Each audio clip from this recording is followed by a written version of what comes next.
G'day listeners and welcome back to another episode of the Keeper League podcast, with our AFL fantasy podcast that doesn't talk about the superstars.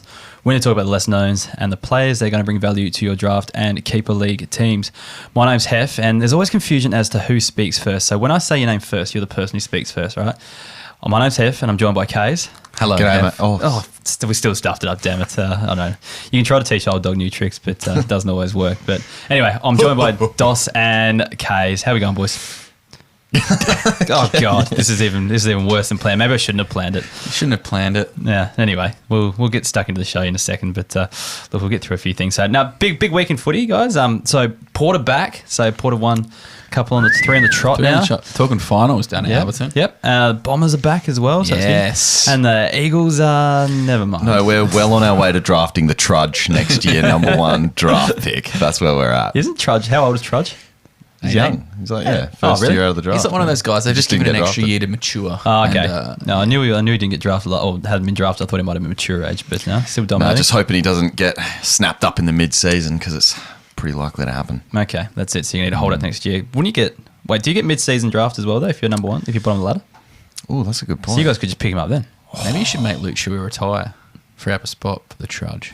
Maybe. That's the reason you get rid of your skipper. And make him captain on debut. Oh, fair enough. So, yeah, that'd be pretty harsh. But anyway. It's just an idea. There's no such thing as a bad idea. We're 2 minutes in the podcast and we're already talking about players who actually aren't listed on the AFL list. So it's probably a new record for us. But anyways, that's what we do. We talk about the lesser knowns and the players that are going to bring value. And the Trudge is going to bring you massive value. Joel Trudgeon for those listening at home, for the new listeners.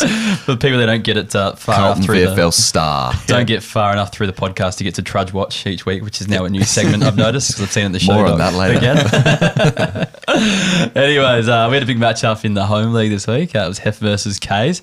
It was interesting because Brayshaw went big on Friday night. It kind of set me up, and I knew you'd come back hard, and I thought, but I might be a little bit of a chance. But geez, there were a lot of shit scores among both of our sides. I'm not saying I was hard done by because you had quite a few low ones as well. But geez, there was a lot of 50s. I had Tom Mitchell going 51. 51, yeah. Yeah. Quite a few, Carl Amon, Pepper, he's been pretty good this year. Carl Pepper's been scoring 80 each week, gets 50. There's quite a few that weren't there, but you got the chockies in the end by about 140 points, was it? It was, yeah, 1,700 to 1,573. Okay, yep. So, yeah, interesting. Got close, but if that's the benchmark, I reckon I can close that over the remainder of the season. So, do you know what the turning point of the weekend was? What was it? So obviously, new kid, so I'm at home a lot watching a bit of footy on the weekends and scrolling through Twitter. Late change Geelong. Oh, that was the turning point, wasn't it? Out Stanley, in Zed Guthrie. Get around him. So I just do the old... I had Lockie Ash on my bench, to potentially loophole if he decided to play football, and just thought, nah, got to put the Zote on there. And, yes, the Zote. And 108 points later, he makes his way onto the field for a stirring victory over Hef, who bagged him last week. So it was a real sentimental victory for the I don't boys. think I did bag him somehow. I was just sitting there watching it though, and every time I got a touch, I was just like, get fucked every time. So he had 4 contested marks, which is insane for a mid-sized defender. Well, he's always had a pretty strong marking game though.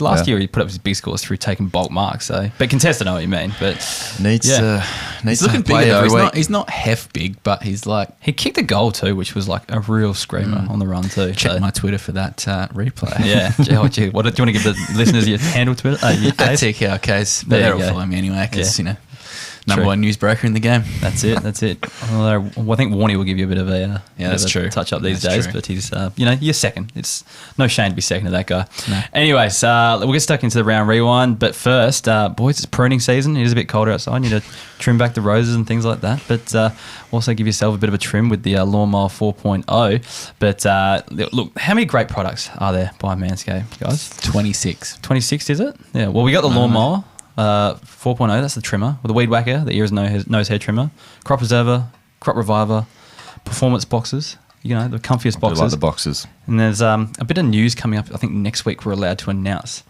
a new product or new products by Manscaped next week, but we're not allowed to talk about it just yet. So, stay tuned. But look, if you want to get your hands on any of these great Manscaped products, head to manscaped.com and use the code KEEPER20 to get 20% off and free shipping. So that's KEEPER20 at manscaped.com. Get 20% off and free shipping. And stay tuned for the new products that are coming out next week because I know for a fact Dossie, you're going to be very excited by this news. I also know for a fact, yes, that you are going to be I'm going to be excited. That you're already very excited for this news. Yes. And Kays, I'm pretty sure you'll be excited too. I'm sure I'm excited. But yeah. I don't know what the news is. Okay, cool. Yeah. You don't read your emails? No. Okay, cool. All right. Yeah, stay tuned for it. Anyways, let's get stuck into the round rewind. All right, to change things up this week, I'm not doing the Port Adelaide game. I've had too many complaints that I'm talking about too many Port Adelaide players. Talked about like 3 last week, so that was probably too many. Wasn't it 10? No, it wasn't. Anyway, you reckon you've got more than I talked about, to be honest. But I'm going to be brief about them. Okay. So anyway, Kays is going to get stuck into the Port Adelaide versus Western Bulldogs game. Yeah, look, as we know, the pair are back, but it was a bit of a fantasy non-event this game. Only 3 tonnes in the whole game, which kind of shocked me. But I want to start off with the Dogs. They have an absolute ton of B graders playing at the moment. I know they've got some injuries, and Dossie had a crack at me on the group chat here about getting stuck into the Dogs. But look, Bailey Williams is not a key position player, and he's basically playing there. But the thing is, he got beaten in a race by Mitch Georgiadis. So come on, Bailey. I think ever since that book was written, he's gone downhill. Rourke Smith's not great. Gardner, Cordy, Smith, Scott, McNeil, Martin. Look, I just think the Dogs are on the way out. But anyway, no, you're right, because like everyone's talking about all I've heard on the news this week is their injuries. Like they've got they said they're missing their ruckman Tim English. Well, we're missing Scott Lycett. They're missing Josh Bruce. We're missing Charlie Dixon. It's like you can't blame that for the Dogs. But on the flip side, everyone's like, well, their midfield's so good. Well, yes, it is, but they've got no one to kick it to. Yeah, they shouldn't be in this form. They should be better than they are. So don't blame the injuries. No.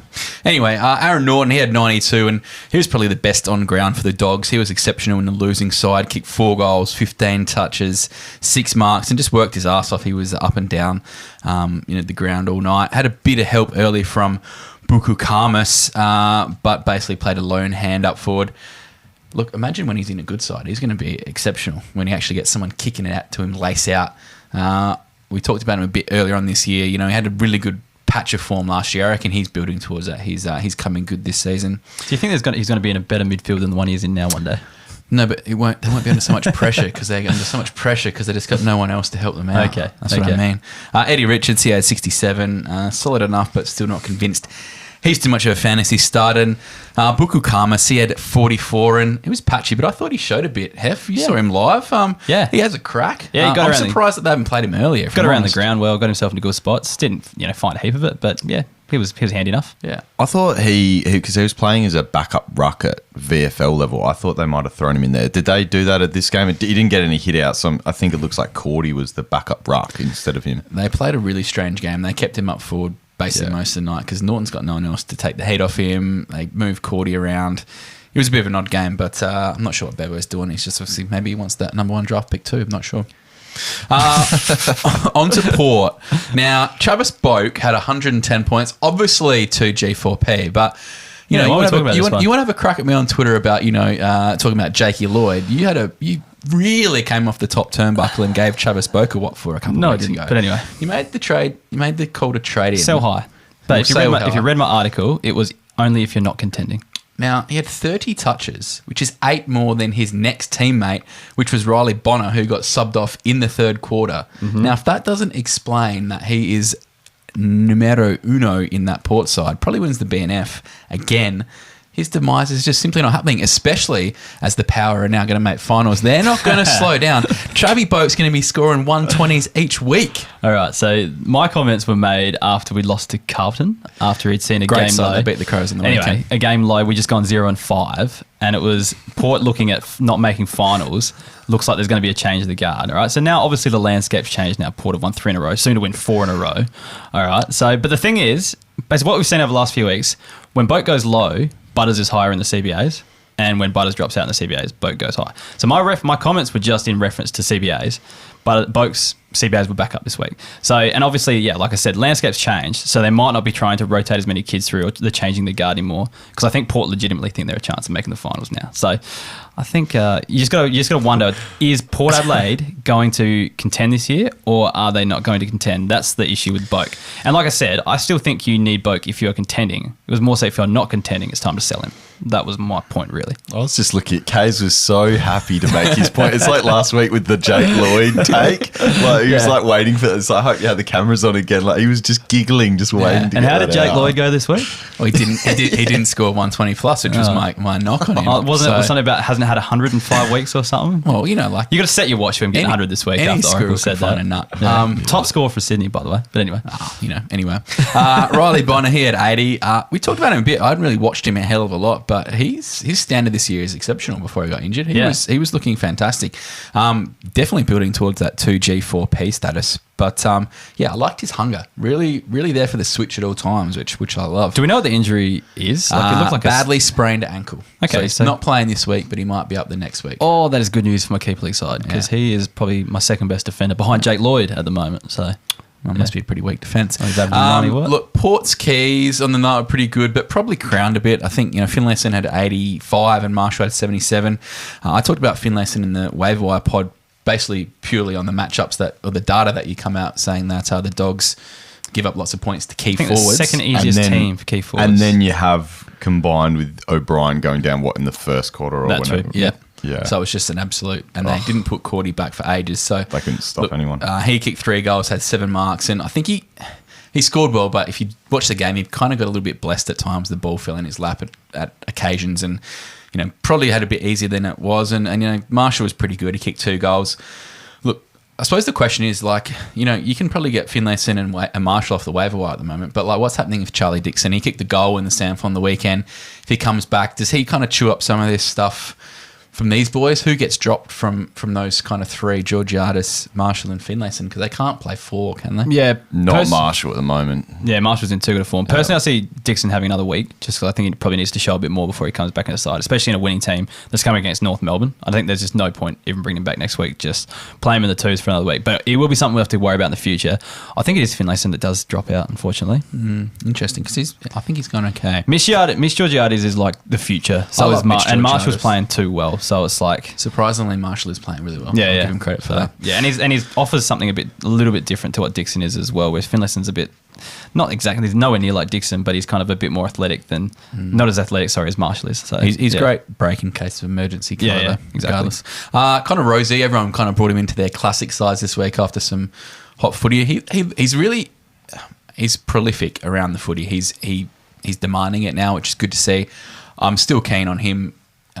Improving this year. I think there's something about him. Butters is struggling a bit, I think, through illness, but Chad Corns came out and basically said that he told him that he played horribly, and Zach Butters agreed, basically, I think you'll see against North this week a huge response from those two, I think. The question is, boys, Rosie had 17 CBAs, Butters had 11. They both scored in 60s, and Chadboke had 11 and he scored 110. So I don't know, another one of these CBA things. Dersmar, he had 38. I'm a little bit worried about Xavier Dersmar, just not as much hunger as he has shown in the past. But first game back from a few games in the Sandful, so maybe monitor. And if you are keen, potentially one you could buy low, because I think people would be happy to kind of probably be on the move on. Probably be in the pools. He in might many even cases. be in the pools. So, and Sam Hayes is the last one. Obviously had a bit of chat about with the classic hype and 190k ruckman getting a game for the next couple months, but he had 63 points and he was pretty good. He put it into good spots for his midfielders. But my issue is, and we talked about it last week, Hef, and it was very evident on the weekend, he scored 63, but 37 of those points came from hit-outs. Just does not do enough around the ground. He's a big lumbering human. And lucky he's playing on Steph Martin, who also can't move. Otherwise, it could have been bad. So, look, they're playing the North Melbourne side this week. I don't know. He could get schooled by Goldie. It's just... I can see it happening, for sure. They can't do anything else because they can't bring Lysette back. But potentially like a 60, 70 is the top score that we're going to see from Hayes. Yeah, because I've got my only 2 fit rucks on my list at the moment are Sam Hayes and Mabia Chol, and it is dire straits. And then I've got Ned Reeves as my loophole, so I just have to play that Ned Reeves plays in between Port Adelaide and Gold Coast, so I don't actually have to settle on one of them, so I can have a look at one first. But it's not much fun at the moment. I think Port Adelaide will go okay without Scott Lysett in the side, but it's just think as soon as Lysett is fit enough and able. I think in terms of fantasy, he's not doing much, but like Fantasy Freako tweeted out something today, and it was like 14 to advantage or something like that. so he's actually one of the best. He's one of the best tap ruckman. Yeah. He's just not for fantasy, like you said, he just can't get around the ground very well. Basically, for what like we the want. reverse Tim English. Yeah. Yeah, literally. Yeah, he'll win the hitouts, but can't do anything else. Yeah. Which, like you guys said, Goldie still can run around the ground fairly well, even though he's a Foss these days. But it could be worrying. Yeah, I think he may be in strife this week. Now, Dossie, you're still typing your notes for the Fremantle versus North game as the show started. Still recovering from the spectacle. Must have been shocked at how well. Nah, another North game. Thanks, boys. For that. Hey, I offered for this one. You did offer. Yeah, you said you wanted it. The notes I've come up with on late notice here, but North as a team, hashtag B2P, back to the podcast. Every single one of them. What do we think, boys? We talked about this before the show, so that means Simpkin we can talk about. Yeah. I think that's a bit harsh somehow. Yeah.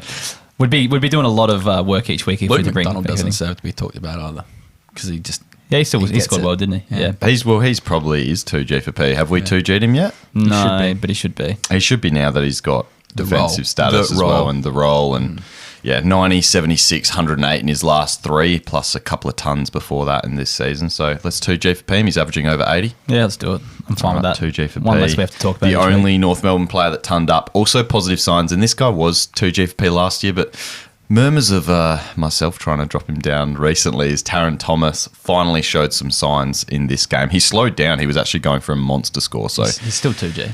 Yeah, but I don't know. You'd be worried. You would have been worried at the start of the year. But like you guys said, let's just talk about this in a general sense, because there's so many disappointing players from North at the moment of what we expected. Is a majority of these guys buy low right now? Because if they turn it around, like Simpkin's a guy, there's like, obviously too good for the podcast, but Simpkin's a guy that's could average. He averaged 110 in the back half of last year. He's going 88. Like, these guys, there's other players on the team. Taron Thomas is averaging 60 at the moment. He went at 100 in the back half of the year.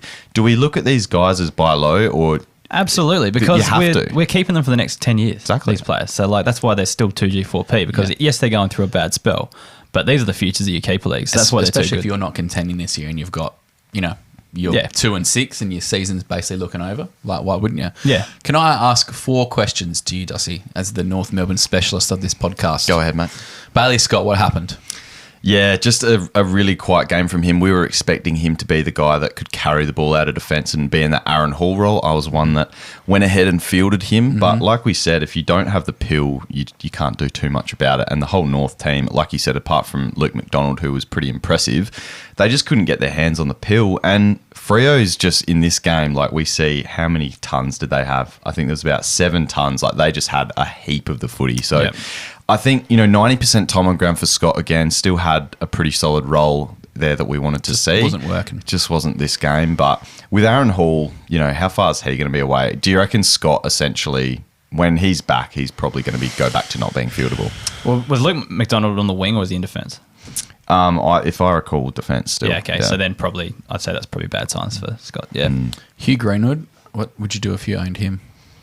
Well, yeah, that's a tough ask. Well, I mean, what's he averaging? I saw 52 in this game from 9 contested possessions, doing his usual stuff. But his entire game's in at the coalface in the contest, and if he's not scoring, who's going to score? Exactly. Like, I think that they were just hoping, obviously, that with Cunnington going to miss plenty of time, that he could replace that contested pill.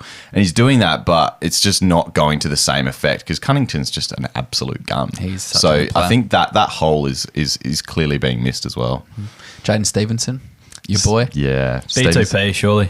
Well, you What would say you do? everyone's a buy low.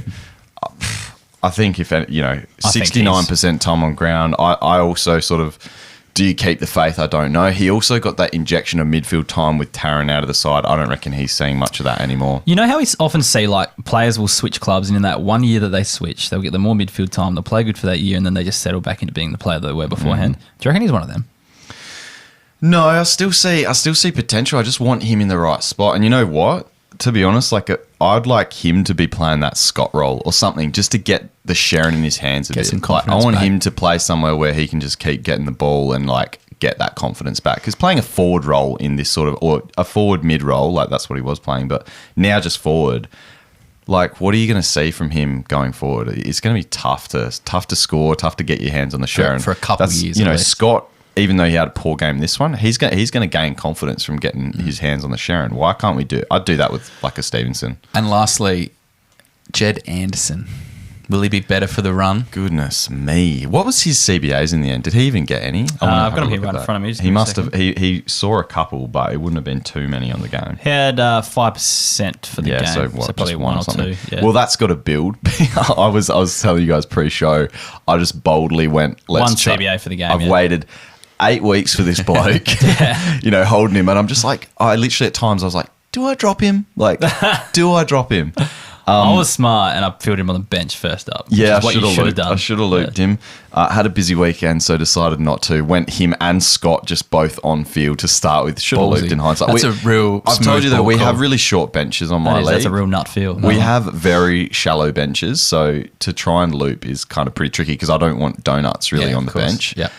So I was like, oh, well, these guys have been going all right. And Jed Anderson, I thought they'd chuck him maybe straight in the guts. That's why I thought they gave him a few extra weeks in the VFL, but no, alas, 35 potentially on report as well, I think. So there's real win. Yeah, this weekend. Big dubs. We'd know about it now if he was suspended, right? Yeah, let's have a look. I don't know. You keep going. I'll see if he is. All right. Well, anyway, let's move on to the Dockers side of things. So positive signs from the Dockers, really fantasy felling game, as we know. But let's just think about this as well. I think I was saying on the pod actually today that your points for and against stuff now that you've been putting out on Keeper League right now, it's so relevant now because we've got so much matchup data now that you can just say fielding your players against North Melbourne specific type of players like the mid forwards like 70s, they're the second best averaging team for mid forwards against, for instance, and you just need to start using these matchup data, especially if you've got a couple of weak spots on your team. Do you think nowadays is like a time to just look at, let's just dump this guy, let's make this a streaming spot? Because it's the perfect time. You look at, especially key forwards and things like that, key forwards against West Coast or something like that. Yeah. There is team players going out there and dropping monster scores, and you might just be better off trimming the fat on a couple of these potential guys that you've just been waiting to pop and just use streamers. That's like in one of the leagues that I'm playing that does do that. Like someone like Errol Goulden, for example, is in the gun as a forward this week. He's kind of coming off back-to-back 60s and a 70 the week before. And Tom Lynch is sitting on the waiver wire, and you go, he's got two cushy matchups coming up against Hawthorn and Essendon. Like, bring him in. Both of those teams aren't great for... they give away a lot of points to key forwards, so why not? Like, this is the type of... You got the data now, so start using it to your advantage. One to talk about from this game, sort of another out-of-the-box thing. I think he got dropped a week ago as well. I just want to see if he did, because I remember Bailey Banfield a few weeks ago. I'm just checking when he did play. Yeah, so he played last in round 5, and I kind of thought that he provided, even though he didn't score that well, I was like, gee, he played all right, and I think he kicked a couple of their goals in a tough game. Was he sub in a game as well? He might have been. Anyway, but he played that game, and I was like, why did he get dropped? So... yeah, he's been subbed the last 2 games after that. Yeah. So he kicked 2 goals against Essendon, and I was like, in round 5, and I was like, he looked like, played really well, got dropped, subbed twice in a row, comes back. Obviously, it's against North, as we said. And ironically, mid forwards is kind of that high half forward. They're one of the top scoring things against North Melbourne. So anyway, he had 18 disposals, 8 marks, 5 tackles, 2 goals, 3, and a big ton. So personally, I think, tip of the cap, more of those matchups and just look for those players. Yeah, so look at those players, and that's what we're talking about streaming at the moment. It's just really crucial. Another couple of players, Geordie Clark, I think it might be time to 2G for PM, guys. He had a slow start, but that's a few games in a row now. We were just looking at it pre-show as well. With the defensive status, he's been as promised, and he's starting to deliver. He turned up in this game. We happy to 2G? I'm happy to do it. Mm-hmm. Yeah, let's do it. 2G. Let's do it. I think we all expected that this year, didn't we? Yeah, is he living, like, what did you guys expect, and is he delivering what you kind of were hoping for? I thought around the 80 mark he'd average this year, which is about where he's at, isn't he? Yeah, well, he's getting back up to that. I don't think he's quite. He had one stinker in there, didn't he? And that's probably brought him down. Yeah, so he's sitting around 75. So start the year, it was like 70, 61. He'll average 80 from here. 87, like you said, the stinker 37, and then he's gone well, and so yeah. Yep. All right, happy with that. And then I also want to talk about Heath Chapman. He's not quite 2G for Pear technically, but this guy's too classy and like has to be owned by all our listeners must have Heath Chapman. If he's on your wire, do something about it. Like, obviously, he should be owned everywhere right now, but 25 disposals, 5 marks, 3 tackles, coming out straight out of health and safety. This guy, like, I think you can probably tell by his class with the Supercoach side of things, 136 Supercoach points in this game. He is just, God, he's one of my favourite players to watch week in, week out. And I just want to mention James Aish. You guys were kind of like surprised he popped the 100. And you also mentioned Blake Acres was out. He was quite a lot on that wing, sort of taking that role. Yeah, that's what I thought. And it's probably good signs for Acres in the sense that, that role is kind of, you can see it's pretty fantasy friendly if you're in that role. So maybe we're confident with our 2G for P of Acres, but just a tip of the cap for Aish, I think, this week. And just the one that I'm really excited about most of all, Neil Erasmus. Now, he's just the stash of your life, okay?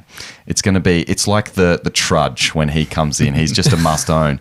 Erasmus, I saw him floating on my pool, and like I said, I've got a short, shallow bench, and I was still just like, lock this guy in on my bench right now, because he came on as the sub. I think you've been mentioning him in your State League articles quite frequently. He's popping 130s. He went bananas one week. He's popping 130s in the waffle. Comes on late in this game as the sub.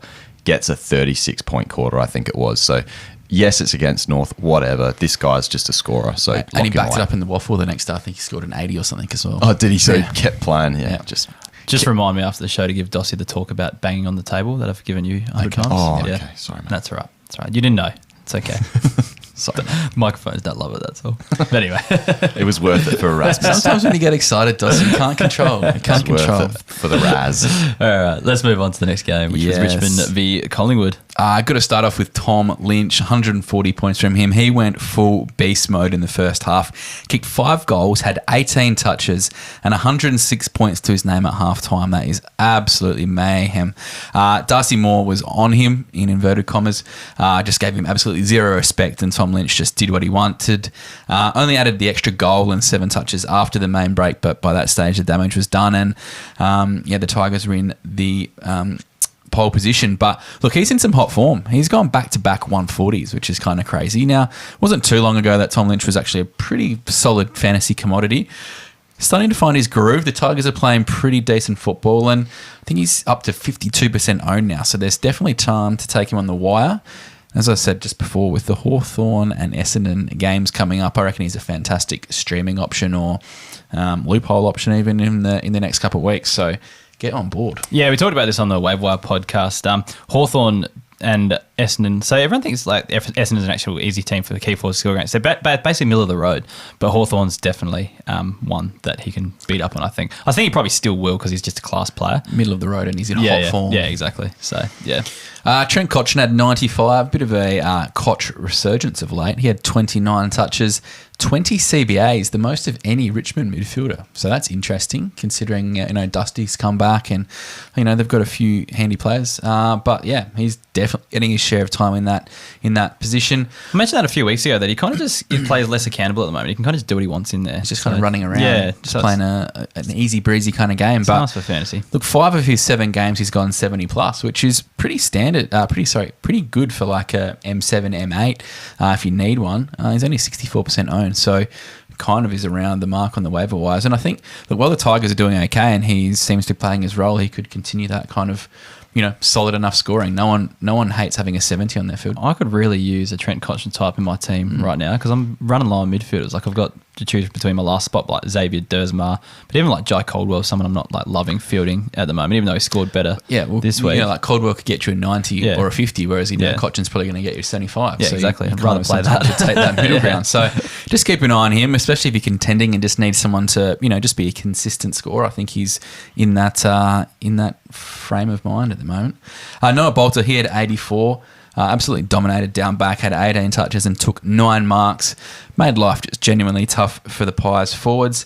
It's his best score of the year so far in both like posies and marks as well. Has that back forward status, which is super juicy and is definitely a stream option. As I said, Hawthorn and Essendon coming up both have some players who like to burn the ball going forward, looking at you, Dylan Shill. So, like, every chance that he could come in and just take a heap of intercept marks. Both have young forward lines. You know, you've got Kaczynski up there for Hawthorn. You've got Baldwin playing up there for Essendon. He's one who could generally take 9 or 10 marks each week for the next 2 weeks. That's role change, though, really, isn't it? Because Bolt has been playing forward ruck. Yeah, he's gone back.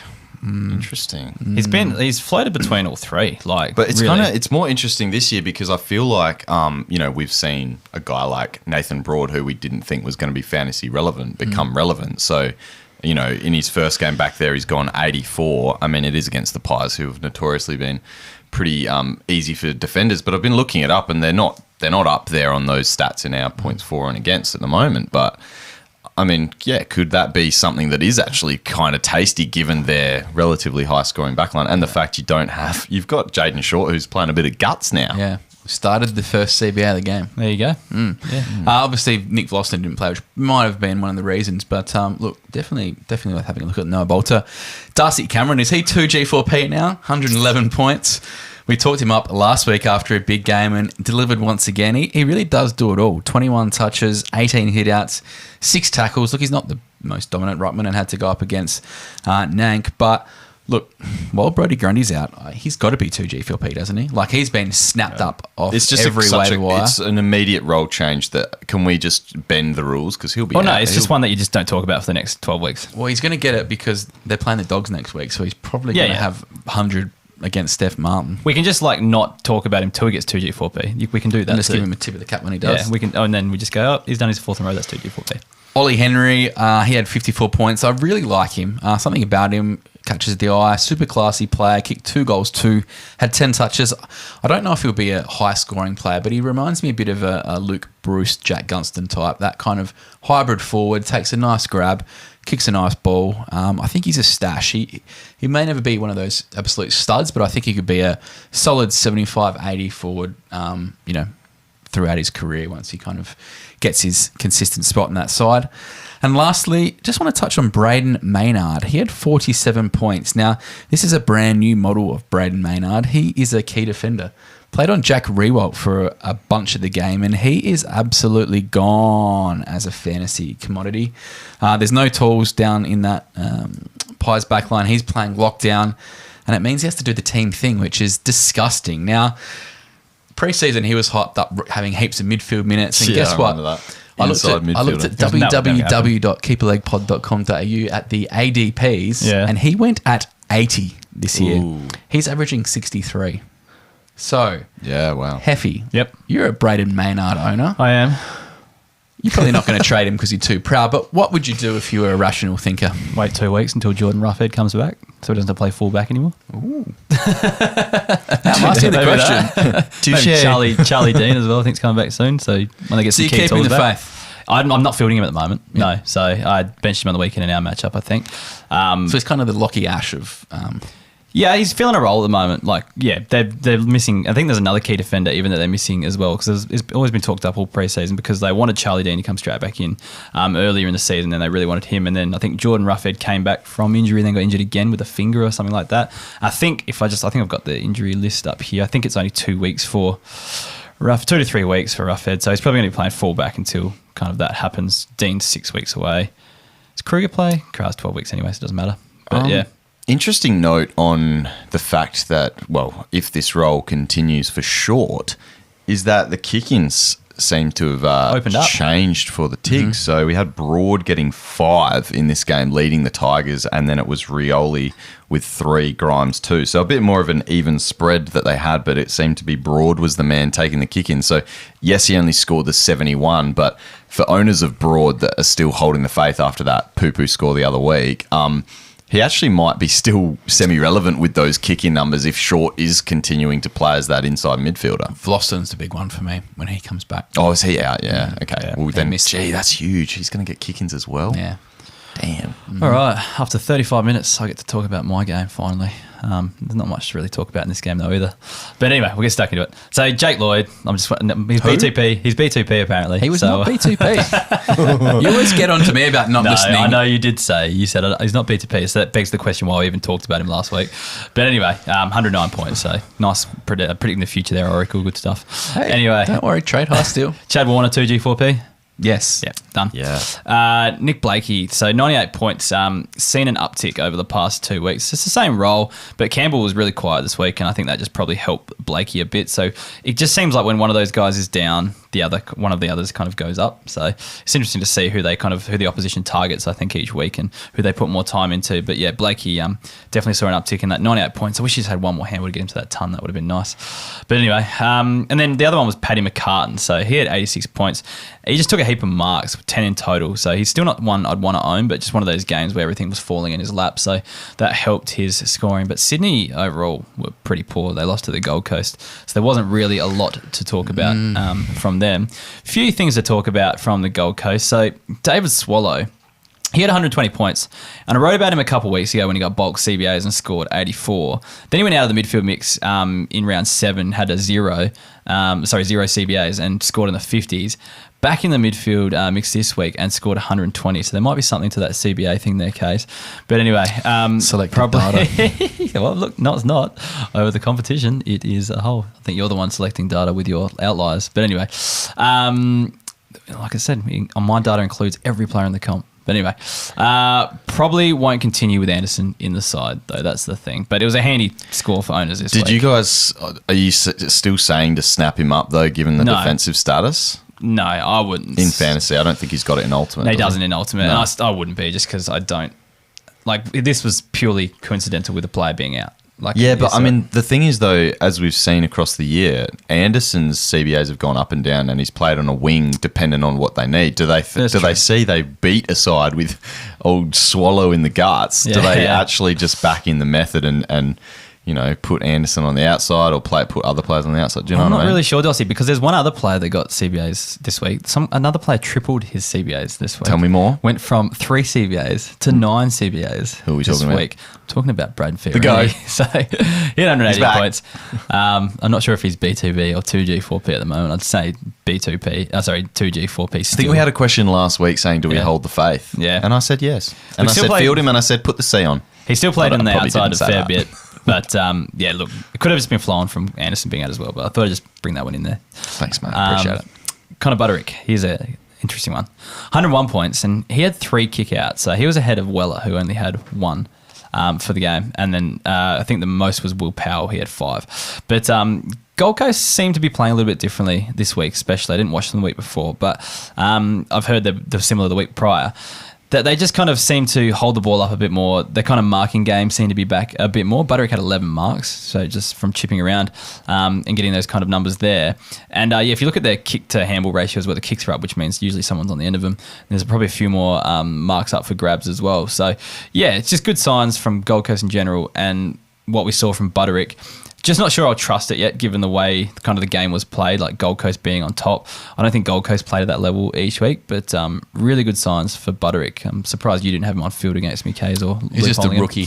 No, that right. He's not what happened to Lukosius? I do not know. I know he got injured, but I don't know what the injury was. I wasn't kind of paying enough attention when he went off. But anyway, it's probably listed somewhere here, but... give me a second. Yeah, I'd love to know that because he's still he's like my favourite buy low still at the moment. If you're saying that, like you're saying, there was so many marks in this game, whether it was just the nature of the game or something a bit different. But I mean, both sides their defenders seem to do pretty well. But yeah, I would just love for the Gold Coast if this is a change in game plan. It says he limped off favouring his right leg in quarter 3, which is all I saw. So I don't actually know what the injury was. I'm not really sure. But that's a bit sad. Me and Kays are presidents of the Buy Lukosius Low fan club. It's just he needs to be playing in defence for him to be good, and I just don't see that. Or on a wing, but I just don't see that happening. That's all. Actually, I think you didn't mention this guy, but is Will Powell back into consideration as obviously he didn't have a huge game, but 71 points. At least it's something. we expected so much more from him. That's the thing. But yeah, he seems to be the main kick-out Wasn't he taker. taking? Oh, he was. He kicked 5. He had the most kick-outs. Okay, yeah. So he had 5. Budarick was 3, and then Weller 1. I think there was a few others in there as well. So he's on some waivers. So like I'd consider Powell still because we were super high on him early. Definitely. I just feel like we've complained about him enough over the last few weeks, so I didn't bring him in there. Ben Ainsworth, 77 points. He's averaging 85.5 over the last 4 weeks, and I don't know, you don't like him, Kaz, because you dropped him this year, but I think he's a handy enough F3 to F4 options. Averaging 85 over the last 4 weeks, and he's generally around the 70 mark as well. So that's more than fieldable, I think, in most teams. It's fine, but I think I always wanted more. Yeah, you always wanted more. I always wanted more. Held him I for got so too long greedy. too. Yeah. But anyway, once again, it's just I delisted him. Move on. Your team's top of the ladder. You haven't lost a game. So I'm sure you're super upset. Bigger fish to fry. Don't worry about Ben Ainsworth. All right. GWS on to GWS Gold Coast Geelong game. I keep getting my G's mixed up tonight. What's going on there? GWS only players who scored well with 2G, 4P, but there's a couple that kind of showed some good signs. So Jesse Hogan looks super dominant early. I think he was on 36 or something at the end of quarter time, so I thought he was in for a big game, but Geelong just got on top of Gold Coast GWS, something chronic. So I reckon if he would have kicked a bit straighter, because I think he kicked 3 or 4 behinds, he would have bumped that score up to an 80, obviously, so that would have looked a lot nicer. But just looked like he was commanding the ball inside 50, and would have scored okay if he kicked straight. Cooper Hamilton, Dossie, one of your boys that you liked last week. I did like him, yeah. Did some nice things. I just don't know how much of an accumulator he's going to be. He looks like a kind of hard-nosed defender, kind of like your Blake Hardwick type to me. I don't know.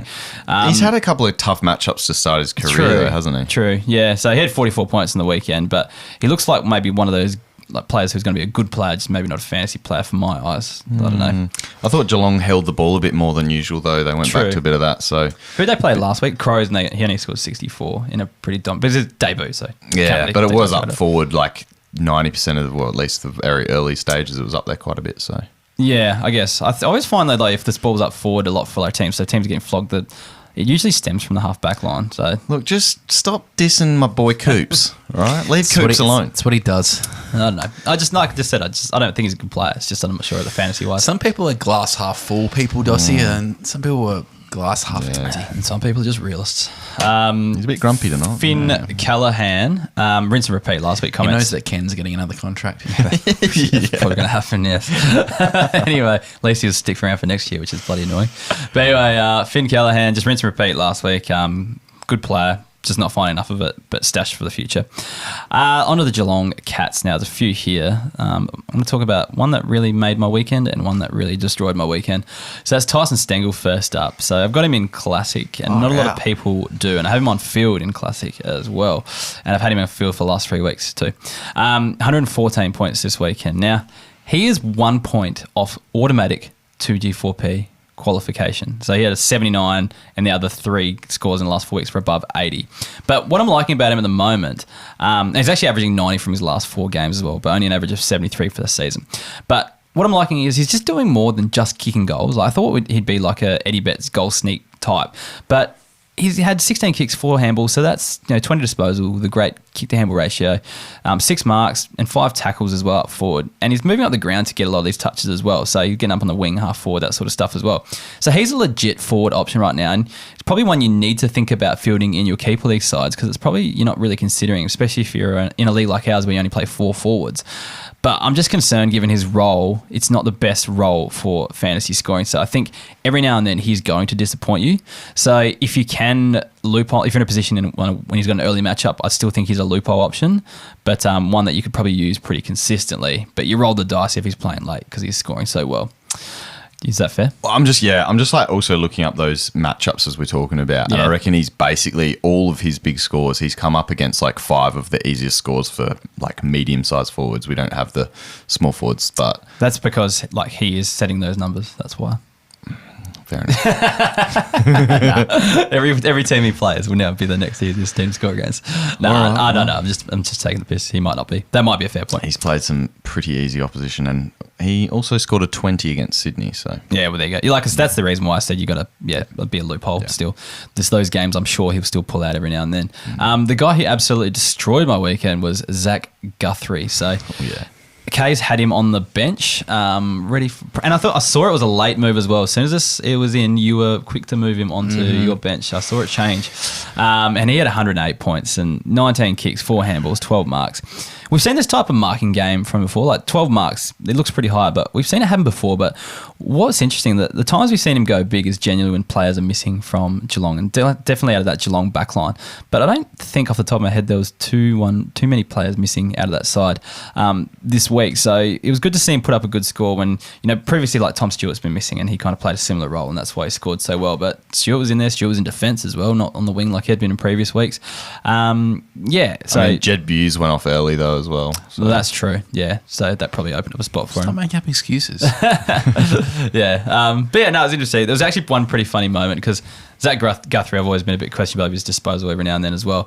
There's a funny moment where he took a mark on the halfback flank, and there was a man standing at the interchange gate waiting to come on, and he spotted him up and like kicked it at him. You could tell he was like, just saw him out the corner of his eye and went to like chip it to him, and it was like, oh, you're not actually in play. No. Once again, that could be seen as a negative, or he's that future thinking that he knows who's going to come on next, and he just wants to get him into the game. Issue is he just has to be on before you can kick it to him. That's all. So, He had 3 clangers though out of his 50 so that was one of them. disposals. So there you go. Yeah, it's not too bad. I just thought that was funny. That was a funny story to add to the podcast. Anyway, let's move on to Jeremy Cameron. So he had 92 points, 5 goals. He's averaging 75. So someone you probably most likely have to start with an average like that kind of F3, F4 kind of range.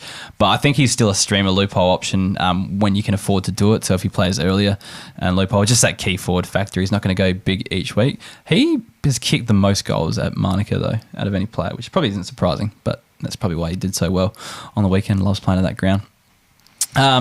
Quinton Narkle, 91 points from his usual 67% time on ground.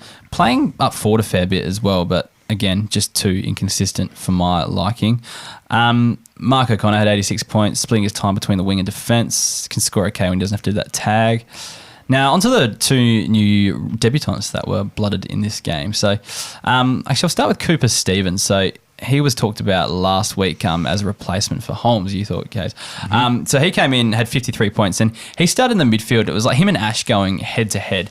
And we kind of knew he was like an inside ball winner, but towards the end of the game, he went onto the wing and kind of went a bit missing there. So, yeah, it didn't really suit his natural game knowing he's an inside player. But a player that the wing role did really suit was Mitch Nevitt. So he came on when Buse went off. And he had 66 points from 51% time on ground.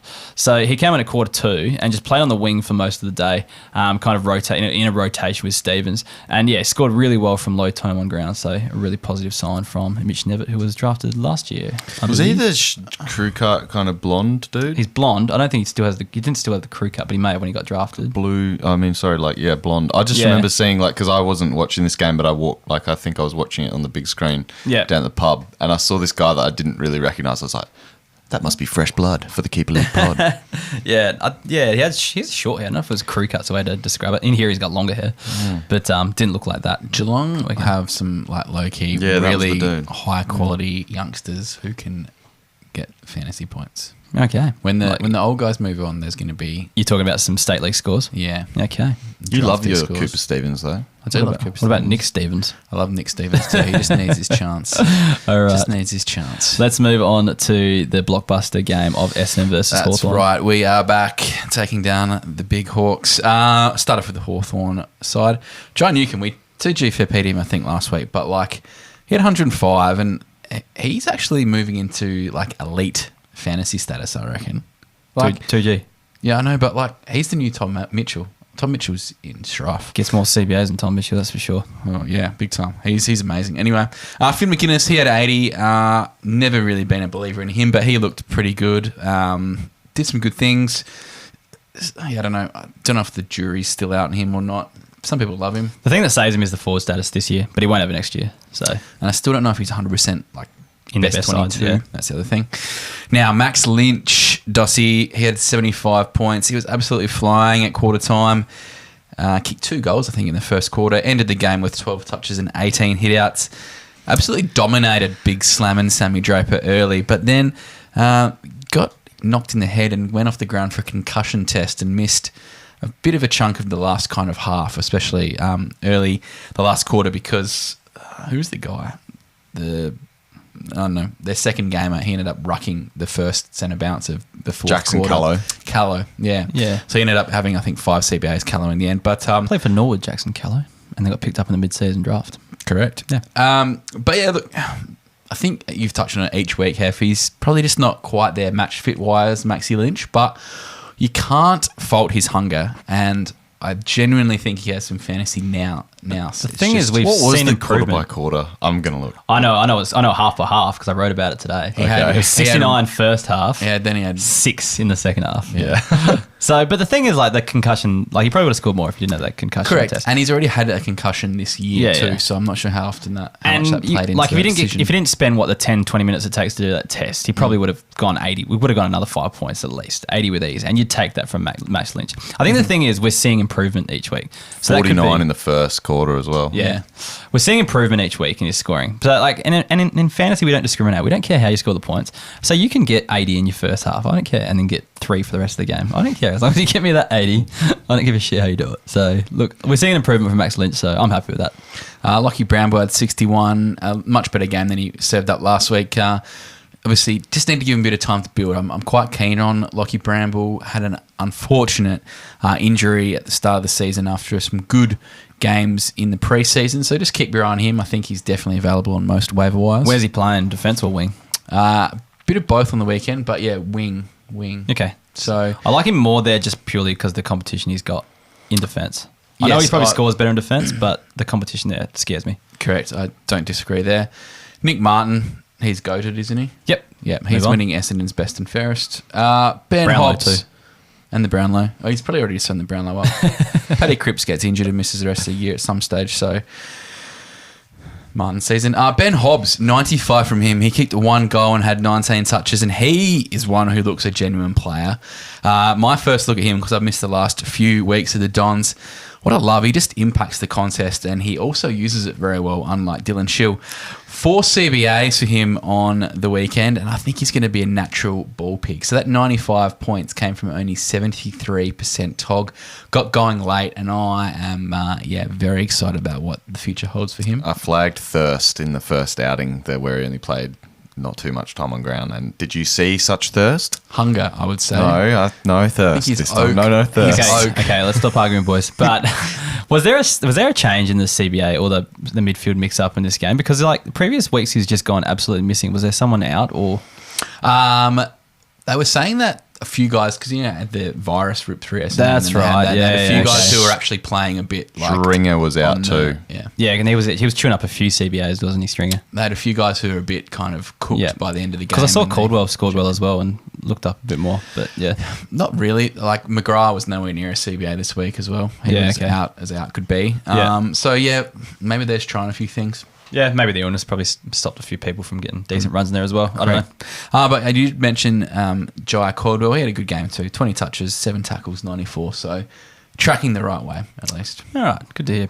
Anyways, let's move on to Brisbane versus West Coast Eagles. I had the pleasure of doing this one. No, it's fine. Like I had Lockie Neal captain in You're Classic. going to have to enough draw get around. names out of a hat for West Coast games going forward, aren't we? I don't mind if they're playing someone I've got somewhere Wait, in a league. Greg Clark's back, hopefully Yeah, this week, that- so that'll- I'll be happy to watch that. Yeah, that'll do me. Like this game, like I was getting around Lockie Neal, so that was fun. Guess what? Guess what the Eagles are playing this week? Oh, it's Melbourne. Sunday twilight, Melbourne.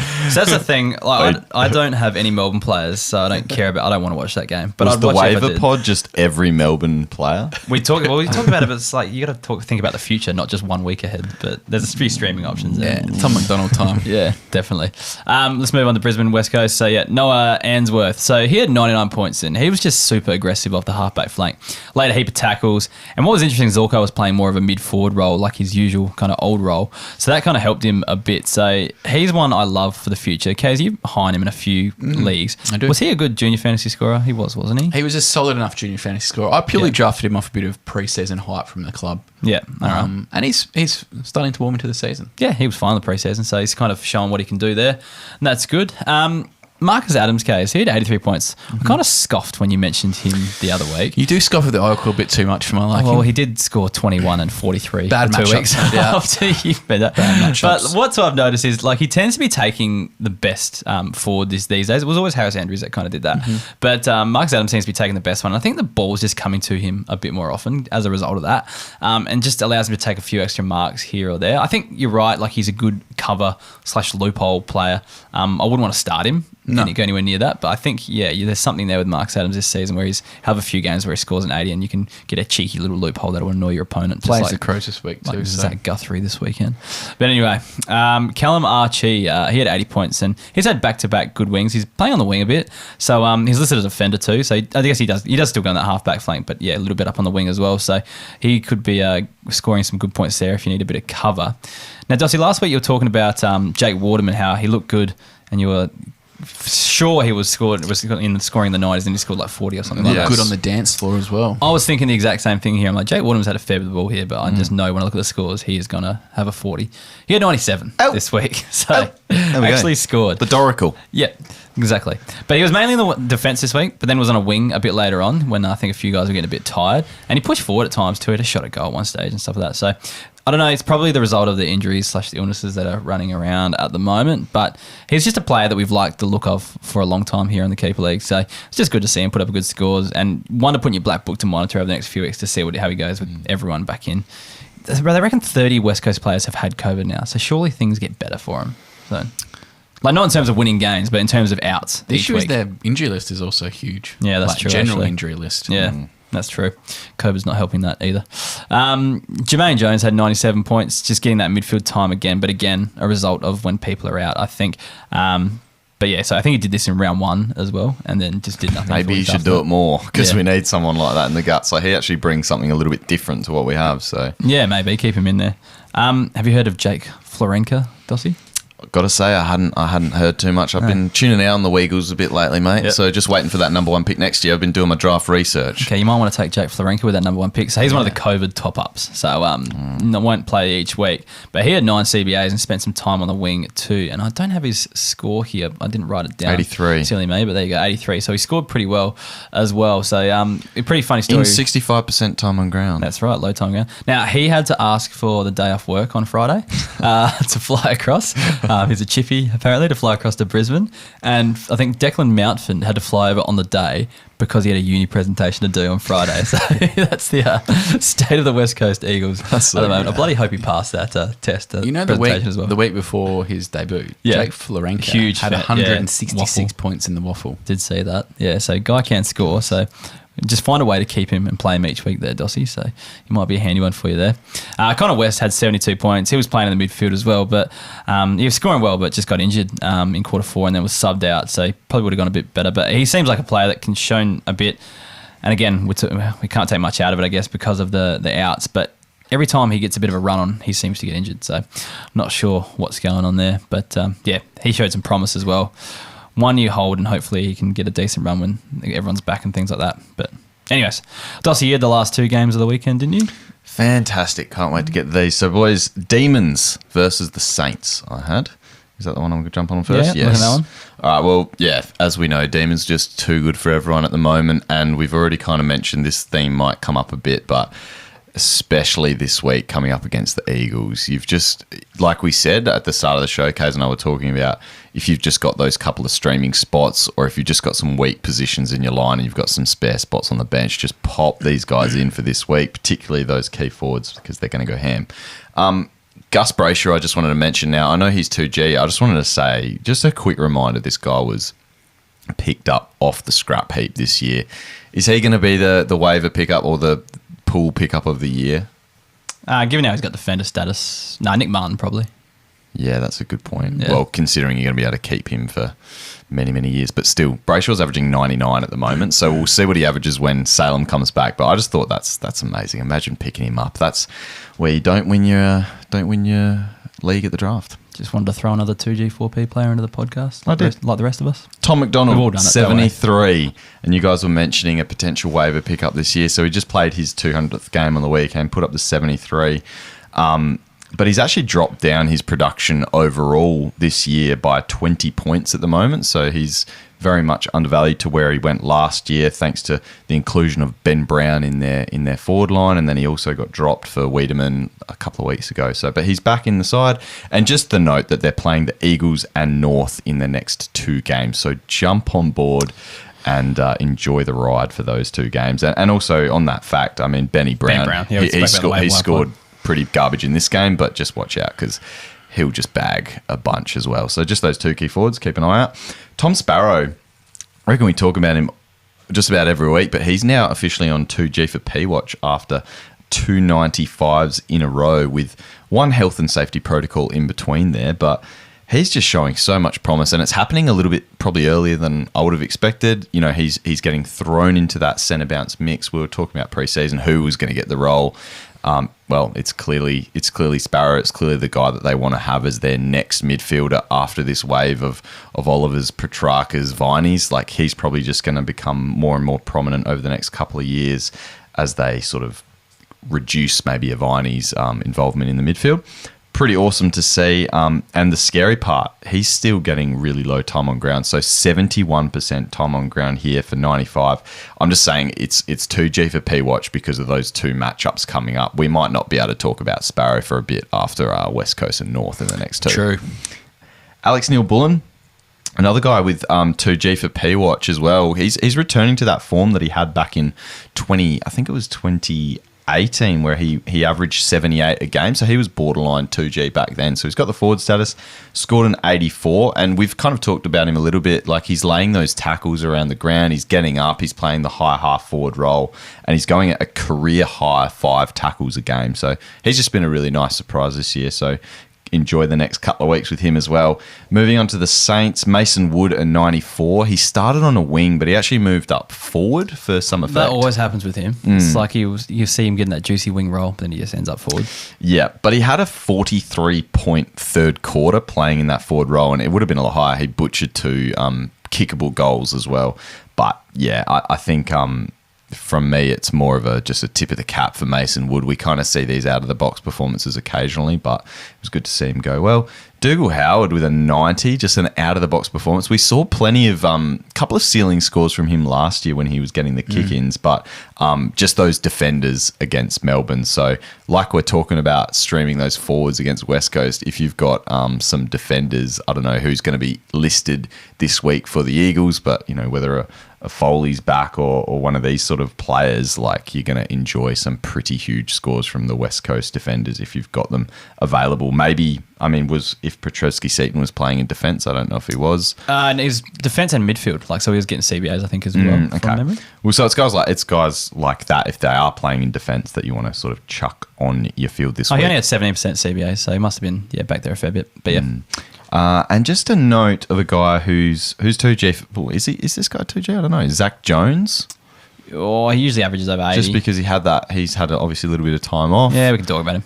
Okay. Well, I just wanted to actually mention how it affected others is his return into that midfield. So just to look at the CBAs, the spread kind of changed, and like, it's probably worth mentioning because people that have had, say, a Gresham, who's also been a fantastic pick this year, it's just something to watch and be careful of, because this is him coming back in and being integrated into the midfield. He's just going to rise his CBAs as he gets more involved and more involved. So he had 9 in this one, and Gresham was the one who sacrificed a little bit more playing forward, and he scored a 40 in this game. Ouch. So just watch out. Like, obviously, integrating a player that is a prominent centre bounce player, it's going to affect others around him. So if you've got a trade high opportunity, like, I don't know, with Gresham, I think he could just come back and bounce back and be awesome again. But it's looking at the players around and wondering, are they going to be able to sustain what they've been doing? So just something to watch. Fair enough. And on to the last blockbuster game of the week. That was Carlton versus Adelaide Crows. Pretty impressive game from the Blues again, though, and they're becoming one of the most fantasy relevant team going around. But is it really? Like, GWS absolutely thrashed Crows at home the week before. No, but I just mean like their midfield regularly. And stuff is just regularly like George Hewitt, for example. Yeah, they're the tonne merchants now. It's like if you own Blues players, especially midfielders, they are just fantasy. I get you. They've become way more fantasy relevant. Yeah. I will talk about the Crows first, though. Jackson Hately, we've been waiting for the inside midfield role. Look, we got it. We didn't get the score we wanted, but yes, he was keeping a close-ish eye, I'd say, on Patrick Cripps. But how close was that? So Cripps absolutely carved up. I saw him get a heap of touches and kick a goal. He did. I saw him like lining up at him, and I'm like, oh boy. It's not going to end This well. is not what we wanted for his debut on the inside, but. Look, we know that he's got the ability to do well. And I think, again, when he kind of got to play a bit more free, we saw him kind of get the ball and get his hands on the pill a bit later. But 67 points. Look, I just hope they give him another go because Matt Crouch had 36 touches in the sample. So please just give him at least another go in the guts and see what he can really do because all he needs to do is build some confidence in there to see what he can do. Alas, he can tag Lockie Neal this week. It may be over the dream. Will he be on the side this week? Well, he played around on the wing though, so he might just be pushed straight back out there. We'll see what happens. It's going to be interesting what they do at selection because Sam Berry's making it hard for them to do much with him. He's going to stay right in that centre bounce mix. 103 points playing a bit of mid forward. He had the fourth most centre bounces behind Hately, who led the team, Laird and Keys. Low time on ground, though, from Berry with just 69%. So that's really promising score. And he's been a guy that I think he might be teetering on the edge of 2G in a couple of weeks. Am I right? Has he had a couple good performances in a row?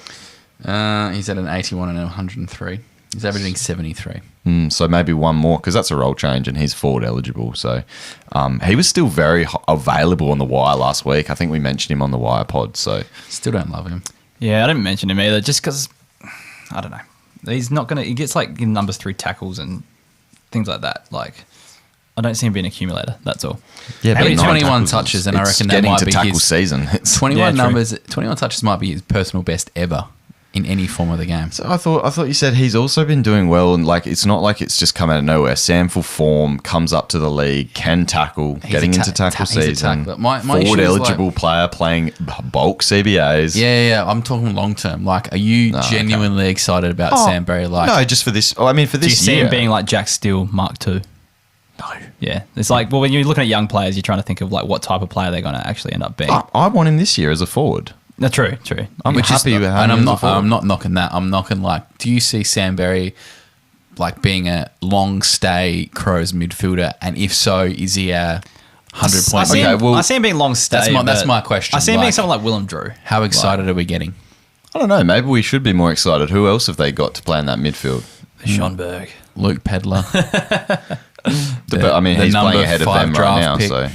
Well, he's playing ahead of them, and he's not old. He's not way older. Rochelle will go in. He's like the same age. Don't get me wrong. The Crows like need to recruit like a whole new team. I think before they're going to be any good. I'm just saying, like he's right now. He's ahead of him, and I'm pretty sure a similar age. So yeah, I like him as a player, just not as a fantasy option. That's all. Okay, tunned up. Don't like tons. Schonberg. I like him when they're like 90 points. Your boy getting some midfield time Ks. After getting 0 CBAs the week before. So Matt Crouch out of the side obviously helping him a little bit, but not a stack of the pill. 22 touches, 3 marks, 6 tackles, 7 clangers for your boy there, Schonberg. Does he maintain his spot in the side going forward if they decide to bring back in Matt Crouch, or do you reckon he's done enough here? He holds it over Haley, I reckon. I'd say that is true, but I also don't think they're going to bring Matt Crouch back in after one game. I don't know. My gut feel like they're not going to beat Brisbane anyway, so what's the point of having Matt Crouch play? True, but I don't know. I think the Crows actually want to win, and they probably got worse with Matt Crouch out of the side. So I didn't really watch the game, so it's hard to say. Yeah, the midfield got fairly flogged, but I guess it was a strong midfield as well. But I don't know. Yeah, I think he survives. I think he's going to get a bit of a run again. I was trying to look at. I love looking at my the AFL like player ratings as to where people fit on their little pie graph to see where they actually like how the rating system thinks people, because I often find that the people that go are low on that are the ones that get dropped because that's the stats that matter, not the 90 fantasy points. So I was trying to find Schonberg. Yes, he was rated below Jackson Hately in terms of effectiveness in this game, just to let you guys know. Yeah, just interesting stats. All right, let's move on. And just a little bit of a Manscaped nut feel to finish off for the Crows side. We haven't had one of these in a while. Scored 46 points in limited time on ground. I'm talking about Will Hamill. Just like the way he went about it. Just that little bit of X factor, bit of nut feel about it. Eye test. Bit of lawnmower 4.0, smooth, bald scrote goat. He's got a little bit about him, old Will Hamill. He played 17 games last year, and his top score was 55. There you Out go. of that. Look, I just Late like. bloomer. Okay. I liked the way he moved. Okay. All right. Let's talk about Charlie Curnow. 138 points. Boys officially graduated to #2G for P. He's been ridiculously good this year. We did flag it a few weeks ago that he was like a really reliable option up forward with him and Mackay, but yeah, I think Curnow in terms of fantasy has gone a bit ahead. It's official. Yeah. Yeah, 20. Still getting those numbers that we years ago. He was just up there in top keepers back when he was healthy, because he could rack up points and then he'd just sneak forward and he's such a great clunk. So 21 disposals, 10 marks, 6 goals. One of the things that I love to see is his time on ground is just way back up. Yeah. 94% time on ground for a guy with his injury history. That just shows you he's right to go. He is cherry ripe. Unfortunately, he's 2G for P. Farewell, Charlie. 3 tons this year, and apart from his bad first game, which you can probably forgive after. First game back, yeah. So many injury, so much time off. The worst score has been a 60, which is fine for a key forward, I reckon. It's time to set him free, boys. See you later. Well. Zach Fisher, 101. I know you've been talking about him when you've watched the Blues. I think it's it was more you. out of hope and praying that he becomes a good player. Well, it's looking promising, isn't it? And I've said, I'm a big fan of him as well. He scored 101. He had 23 touches, 8 marks and 2 snags. Look, it's against Adelaide, yes. But he's still getting those few centre bounces a game, which we kind of like to see just to get him involved in the play and just around the ground as well. So really good to see. And another player that, can't remember which one of you was impressed by this guy last week. It's Hef's. He's on his bus just about, I reckon, off debut last week was Jack Carroll. He started him against me this week. That's how Oh. much he was on. I didn't have a lot of options. I'm so low on midfielders, man. I need to actually get something. That's why I was talking about Trent Cotchin, who's actually a player I'm thinking about targeting. Well, look, this guy, you can happily have him as your boy. Like, he's an absolute jet, but he's just going to play a little bit of low time on ground to start his career, unfortunately. I thought you were going to go the other way. You can have him. He's an absolute dud. No, so he did look classy, as you said last week, Hef, but yeah, low time on ground, but 18 disposals. And what happened was they actually, obviously they've still got Hewitt out on the sidelines. Yeah, that's my next but question. 23% centre bounce attendances. So they've obviously seen enough from the first game. They like what they saw and they've put him straight in for a little bit more of a His taste. VFL numbers were good. Yeah, no, and he's good. He's a elite junior scorer as well. My issue is, not long term. I have no problems long term. He's on my rookie list, so I've got 2 years free swing at this guy to keep him on my list at no extra cost. Yep. For They'll this look after season, him this year. Does Hewitt come back in and just knock him straight out, though? Yeah, I think what I've said, and I've kind of noted it here, is like, it wouldn't surprise me if he, has a rest or gets, especially with low time on ground, that shows you that they're trying not to sort of expose him too much. So whether or not they sort of ease him out of the centre bounces but keep him in the team, maybe that's another option. So, like you said, he's just a guy that you're going to stash. You're probably not going to get a heap of fieldable games from him this year. I've just avoided bringing him in Classic just as a result because I could easily see him out of the side this week. Yeah. And obviously it's nothing on his long-term capability. Yeah. He's looking, like you said, good state league numbers as well. So exciting times, but stash. All right, that's the end of the round rewind. Do you want to do a trudge watch now so he doesn't interrupt the membership spiel? Trudge watch. Okay. I don't know, we need a theme song. I don't know. It's just on the fly. We'll have to Anyway, build the that one. trudge. Dossie. Trudge. 87 points. Don't fudge with the trudge. 17 touches and back to doing what he does best. 11 cuddles for a the lot of trudge. cuddles. That's what I'm trudging about. 44 points. What's his tackle average in the... 1,000. It would have it on the website, but it'd be up there. If you had state league scores of VFL. I think 1,000 was the accurate number. Okay, sorry. No need to check that. I thought that was a joke. Sorry. He's actually had 1,000 tackles. Can we work on a trudge intro next week, Dossie? Can you put something together? I'll try. If Hef doesn't do it, I'll have to try and bring something to the I table. won't be doing it, mate. 6 tackles a week, so it's not too bad for the trudge. Pretty good. Yeah, it takes 6. So a fair few points there. Anyways, if you enjoy the podcast each week or you just want to know about the trudge each week, please consider becoming a member and supporting the podcast so we can keep bringing you all the greatest and latest trudge news. But you'll also get weekly CBAs, kick-ins, scores for and against, including the new scores against player type, projections, breakout tracker, much, much more. All the resources we use to kind of do this podcast and kind of make our selections when we're picking up out players as well. Each week we read out 10 gold members. I think it's my turn to do it this week, so hopefully I don't butcher any of these. Thank you to Daniel Smith, Jared Paulzer, Joe D, Tim N, Rob White, Daniel Luchev, Will Robertson, Turnbuckle, Josh Gallo, and Fletcher DeMeow. Meow. My opinion will not budge on the trudge. Were you just like thinking about that? Yeah, cool. Podcast reviews. No new reviews this week, but I thought we'd just do a bit of a tally to see how close I am to playing any football this season. And guys, I think the hopes of me playing is fading away. So 124 ratings on Apple, 108 ratings on Spotify. That's including reviews as well. 232 in total. So what do we need? 300 to give me a game. Burner accounts. And you kind of need it by June 1st if you want me playing for anyone other than Walkerville, because the cutoff is coming up soon. So players are like Joe Smith. A fake name. Hayden and Kenny. do it for Hef. Hayden Kenny will get injured soon, so he plays him. Do it for Hef as well, because he's desperate to get out there. He wants an excuse. I'm not desperate. Yes, you are. There was a period where I was keep checking the ratings. You refresh the ratings every day, can I play? I haven't even checked. There was a period where I was thinking about it, but I thought about my relationship and thought, no, it probably would not be a good idea. Someone who takes that many singlet selfies, like you should just get out there and wear a singlet normally where it's acceptable. Where is there one singlet selfie? There's one shirtless selfie out there. That's probably about it. No singlet selfies. Whoa. Thank you. It's on my Instagram. Anyway, it was a nice day at the beach with my son. You guys are dirty. Anyway.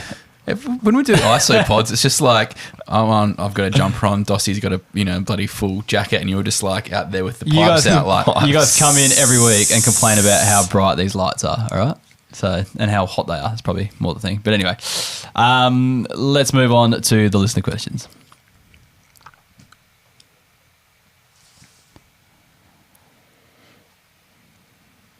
All right, on to the questions. Dan K101 asks, what are your thoughts on Callum Coleman-Jones as a long-term stash in a dynasty league? Dossie, you watched him on Friday night.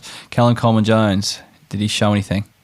Yeah, look, I think their long-term stash, they're still, it all depends on Cherry's kind of contract status at the end of the year. So I know he's kind of up for a contract extension because he's clearly the preferred ruck option. And as a key forward, we're not going to recommend you going and getting a key forward for a long-term stash. And I think Cherry is the number one ruck going forward. Absolutely. I think Coleman-Jones is that ruck forward. So, so like, look here, even here, they're preferring to play Goldie there and play him as that key forward. So as a long-term stash, I'm not a huge fan, but I think it will probably be, if they hold on to Cherry, it'll be a Cherry Coleman-Jones kind of duo. And like you said, it's going to be Cherry like 80%. Yeah, and then we know that the ruck forward role is a myth. Yeah, players don't actually score super coach, yes. Fantasy, definitely not. Correct.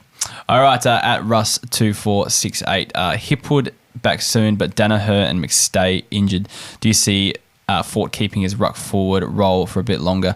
I do. I looked at the injury list though, and it said Hipwood is only 2 weeks away, but they'll probably bring him back through the twos first as well. So that's interesting. But yeah, McStay got injured on the weekend, and who was the other key forward that they brought in? It was Jack Payne or Jackson Pryor, which is I don't know. I can't remember which one's which. Play forward this week then.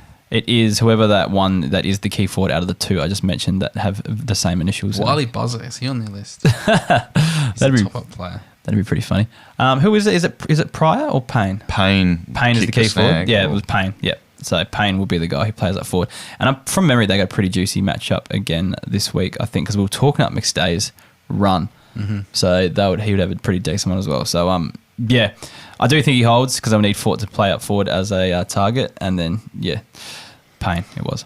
Anyway, Richard Eliadis, Rochelle B2P. Well, he's never really 2G4P.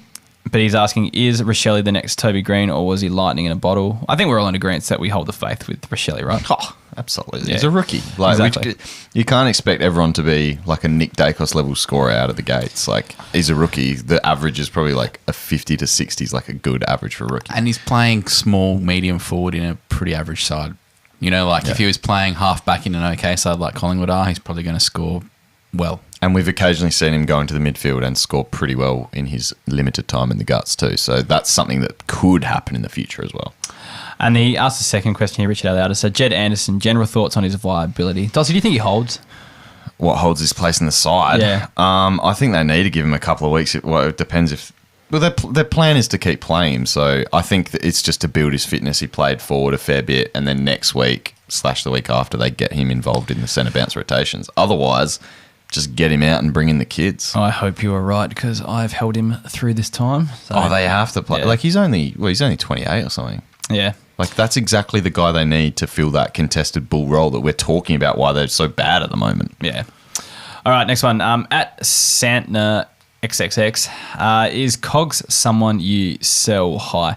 Now, I watched this game and he was very quiet, but prior to this week, he's been scoring really well, and it's been with limited CBA, so he's actually scoring well as a forward. So I think on this one, it depends what your needs are as a team. Like, forwards don't grow on trees, especially ones of Cogs' caliber. Yes, he has up and down weeks, but he still scores pretty well, and I don't see him losing forward status anytime soon with the role he's been playing. So I think if you can get like a 100 plus averaging midfielder for him, maybe, but you're probably not going to get that. So I don't think you're selling Cogs. What do you boys reckon? I'm selling high. You're selling high? If it's high now, I don't know. Yeah. If it depends what you can get. Like you said, if I can get something decent, yes, because clearly he's not in the centre bounce rotations, and we've seen that he can't. Yes, he scored 100 or whatever the other week, but that's probably, I'd say that's the outlier, and the 70s and 80s are probably what he's kind of like as a forward. Yeah, I'm just looking at his CBA numbers here, Caniglio. So he's over the last four weeks. He went round 1 and 2. He had 50+%, but then he's gone 12%, 21%, 11%, 5%, 3%. He actually had 20% on the weekend, which I didn't even notice him. So he was actually up in the CBA, so just couldn't get into the game. But he was, like I said, he's been scoring well the weeks prior. What's he averaging? Yeah, so his two two biggest scores were in the midfield, basically. He's versing 98 in round 2 and 114 in round 3. And then he scored 1 tonne since then against Adelaide. Round 3 was low, only 12% CBAs. So, like what my point is, he can still score well as a forward without getting bulk midfield time. So my point is, if you've got another forward to replace him with, then by all means, but I just don't think you're going to get one. I just think you have to recalibrate your thinking. Yeah. Like, you are expecting him to score forward scores, not score midfielders who just happen to be playing forward. Yeah, you're expecting an 85 to 90 average from him. Like, look, it's just recalibration of your thoughts. Yeah. Since round 3, he's not gone above 23 disposals. But his fantasy scoring still been okay though, right? Yeah, but that's what I mean though. He's had like a couple of cushy matchups where he's kicked 3 goals against Adelaide for a tonne, and it's sort of inflating his average. And then he's got 8 tackles against Melbourne. Like, there's things that just aren't sustainable in there, which makes me scared. Well, you think the Trudge can do 11 tackles each week, but Canelio can't do 7. Yes. Anyway, bit different. We'll move on. Aiden Gain, is it Toby Nankervis season, K's? What do you think? No. Like, nothing to add to that? I don't know. It's just like he's doing what he's doing. Like he played Collingwood, who have Darcy Cameron, and yes, Darcy Cameron's scoring well. He's scoring well as a fantasy scorer, but he's not a ruckman's asshole, really, if we're honest. He's going to score well against the right matchups. You just see him just going at this kind of 85 for the rest of the season. I actually jokingly flagged him on the pod as an option because his fixture was that juicy a couple of weeks ago. So he had, after Max Gawn, who actually scored 111 against Gawney, he then had West Coast, who didn't have a ruck, Collingwood, who were running their backup ruck, Hawthorn, who's running their 3rd string ruck, Essendon, who's the Draper, and then they've got Sydney, who potentially still be running their backup, although I think Hickey's in the frame. Played okay. Played VFL, sorry. Okay, so he'll probably be back. But yeah, Nank always was going to have a pretty good run over the next month. All right, we'll move on to Nathan Quarrell sell high on Hearn, not contending. Should I try to get something for him while I still can? Yes, and you'll probably get something half decent. If you target him, don't sell him this week though, because he's up against Melbourne. He might have 150. if Witherden's out, he'll have 600 kickouts.